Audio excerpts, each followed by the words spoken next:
یہ موقع بار بار نہیں ملتا. آپ جیسے لوگ اگر مل جائیں تو سب کچھ ہی پوچھ لینا چاہیے کہ اس کو سیکھتے ہیں اور سیکھنے کے بعد پھر لوگوں کا علاج کرتے ہیں تاکہ وہ اپنا ایمان بھی بچا سکیں اور اپنا پیسہ بھی بچا سکیں. اس فیلڈ کے اندر دھوکے باز لوگ بہت ہیں. جی بہت زیادہ. السلام علیکم ناظرین، آج کی پوڈ کاسٹ میں مہمان شخصیت ہے مفتی محمد احمد شہباز صاحب، جو کہ روحانی معالج ہے. یہ فاؤنڈر ہیں شفاء الدہر کے، جہاں پہ لوگوں کا روحانی علاج کیا جاتا ہے. آج کی پوڈ کاسٹ میں زیر بحث رہیں گے بڑی اہم موضوعات، جس میں خواب کی تعبیر، نام کا علم، جادو کے اثرات، روحانی بیماریاں، ان کی تشخیص اور ایسے کئی اور موضوعات ہوں گے جو شاید آپ نے اس سے پہلے ان پہ ڈسکشن نہیں سنو. السلام علیکم مفتی صاحب. وعلیکم السلام ورحمۃ. بہت شکریہ آپ نے وقت دیا اور ہمیں موقع ملا کہ ہم ایسے اہم ٹاپکس جو ہیں ان میں نالج حاصل کر پائیں گے، آپ سے گفتگو کر پائیں گے. سب سے پہلے تو مجھے یہ بتائیے گا کہ ایک عالم دین جو ہوتا ہے اور خاص کر کے مفتی حضرات جو ہوتے ہیں، وہ تو مساجد میں اور دین کی دوسرے طریقے سے خدمت میں زیادہ وقت گزارتے ہیں. آپ کو یہ کیسے اتفاق ہوا روحانی معالج بننے کا؟ بسم اللہ الرحمن الرحیم. جی بالکل، الحمدللہ میں حافظ قرآن بھی ہوں، عالم دین بھی ہوں، درس نظامی کیا ہے، مدرسے میں پڑھے بھی ہیں، پڑھائے بھی ہیں، مسجد میں بھی امامت خطابت کے فرائض سر انجام دیے ہیں اور ابھی بھی دے رہے ہیں الحمدللہ. اور دعا بھی یہ ہوتی ہے کہ اللہ رب العزت مرتے دم تک اپنے دین کا کام لے. یہ اللہ کی عطا ہوتی ہے جس سے وہ اپنے دین کا کام لے. تو روحانیت کی طرف ضرورت تھی. اپنے ساتھ معاملات اس طرح کے ہو گئے تھے کہ کافی علاج کے معاملے میں، روحانی علاج کے معاملے میں کافی دھوکے کھائے. بہت سارا پیسہ برباد کیا، وقت برباد کیا.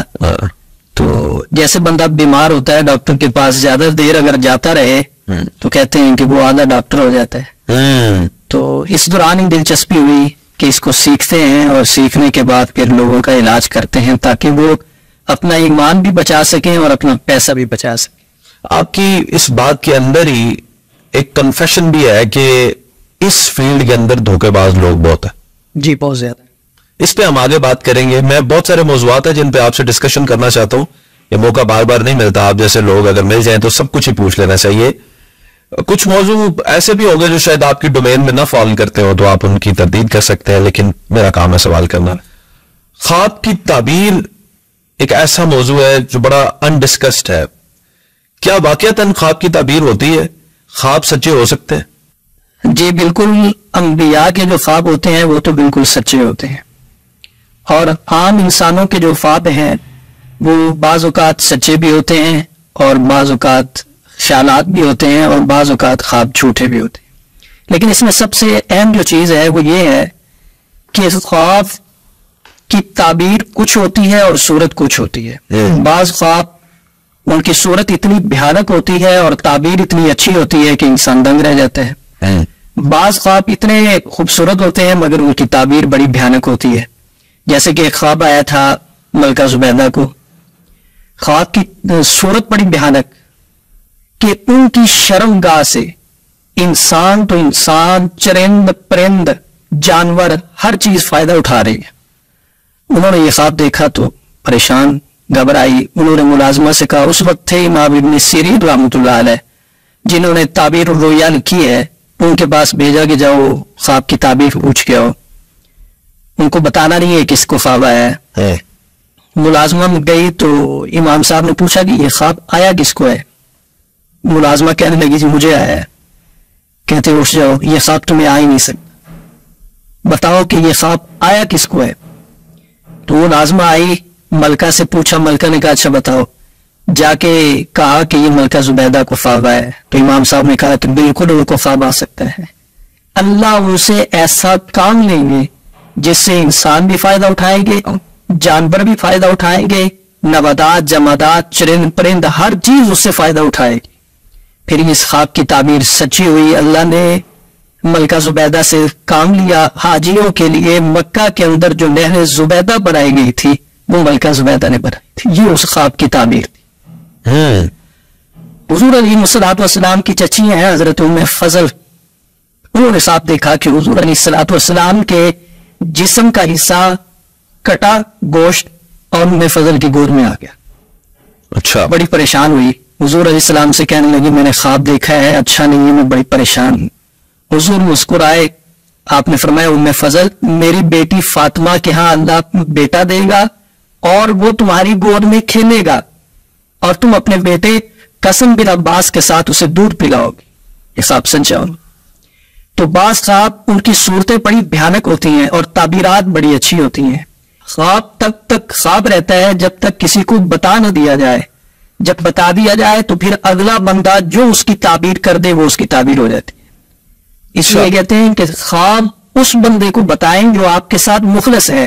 اگر وہ زبان سے کوئی جملہ نکالتا ہے تو آپ کی خیر خواہی میں نکالے, اور اس کو بتائیں کہ جو علم جانتا ہے. تو خواب جو ہے ہر کسی کو نہیں بتانا چاہیے.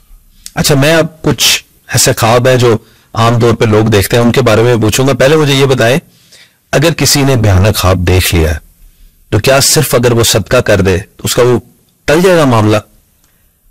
ہاں بالکل. ایک صورت صدقہ کرنے کی بھی ہے. دوسری صورت یہ ہے کہ اگر بندے نے خواب دیکھا ہے تو لا حول ولا قوت الا باللہ پڑھ کے آیت الکرسی پڑھ کے سو جائے, وہ معاملہ ٹھیک. بالکل ٹھیک. اور اس کے متعلق بھی کہتے ہیں کہ بھائی جانب لا حول ولا قوت الا باللہ پڑھ کے تھوک دیا جائے, تھو تو وہ معاملہ ٹھیک ہو جاتا ہے. باقی صدقے کا اہتمام کرنا چاہیے, صدقہ کرنا چاہیے. اس سے خواب کے اندر جو ہے جو مصیبت تکلیف آنے والی ہوتی ہے اللہ اس کو ٹال دیتے. کوئی بیسک اس میں ٹرمینالوجی ہے ایسی کہ پتہ چل جائے کہ یہ خواب تھا تو یہ سچا ہو سکتا ہے, اس کی تعبیر ہو سکتی ہے, اور یہ ایک وسوسہ تھا اور یہ جھوٹا خواب تھا. سحری کے جو خواب ہوتے ہیں یہ اکثر سچے ہوتے ہیں. یہ اچھا, یہ اوقات سے وقت کس سے؟ اچھا, سحری کے. اور دن کے جو خواب ہوتے ہیں وہ خیالات ہوتے ہیں, ان کا حقیقت سے کوئی تعلق نہیں. اور رات کے وقت جیسے ہی سوئیں آپ, جیسے ہی سوئیں, رات کی ابتدا میں بعض اوقات اس طرح ہوتا ہے کہ سارا دن بندہ کام کاج کرتا رہتا ہے, جو سوتا ہے تو وہی دماغ چلتا رہتا ہے, وہی بات ذہن میں آتی رہتی. بالکل ٹھیک. اب میں اہم خواب ایک آپ سے پوچھنے والا ہوں. کئی لوگ کہتے ہیں کہ ہمیں آقا علیہ الصلوۃ والسلام رسول اللہ صلی اللہ علیہ وسلم کی زیارت ہو گئی, ہم نے خواب میں ان کو دیکھا ہے. تو جنہوں نے ان کو دیکھا ہوتا ہے کیا واقعی وہ رسول اللہ صلی اللہ علیہ وسلم کو ہی دیکھا ہوتا ہے, اور اس خواب کی کیا تعبیر ہوتی ہے؟ جی, جنہوں نے خواب میں رسول اللہ صلی اللہ علیہ وسلم کو دیکھا ہوتا ہے انہوں نے حقیقت میں ہی رسول اللہ کو دیکھا ہوتا ہے. ارے واہ, سبحان اللہ. کیونکہ آپ صلی اللہ علیہ وسلم نے فرمایا جو مجھے شیطان ہر کسی کی شکل اختیار کر سکتا ہے, میری شکل اختیار نہیں کر سکتا. تو خواب میں جو حضور کی زیارت کرے گا وہ حضور کی زیارت کرے گا, کوئی خواب کی مثل یا ڈپلیکیٹ بن کے نہیں آ سکتا. سبحان اللہ. اس کی تعبیر کیا ہوگی اگر کوئی آپ صلی اللہ علیہ وسلم کو دیکھتا ہے؟ اس کی تعبیر کیا ہونی ہے, یہ تو خوش نصیبی ہے, قسمت کی بات ہے. اللہ ہم سب کو یہ سعادت نصیب فرمائے کہ خواب میں رسول اللہ کی زیارت. کیا اس کی یہ تعبیر لے سکتے ہیں کہ قیامت کے دن میں روز محشر میں ان کی زیارت ہوگی, شفاعت کریں گے؟ جی, روز محشر میں تو حضور کی زیارت ہر امتی کو ہوگی, اور ہر امتی کے لیے حضور اپنے سینے میں درد رکھتے ہیں. جی. اور ہر امتی کو حضور سے محبت ہونی چاہیے کہ کل قیامت والے دن حضور کے ہاتھوں جام کوثر بھی نصیب ہو اور آپ کی شفاعت بھی نصیب.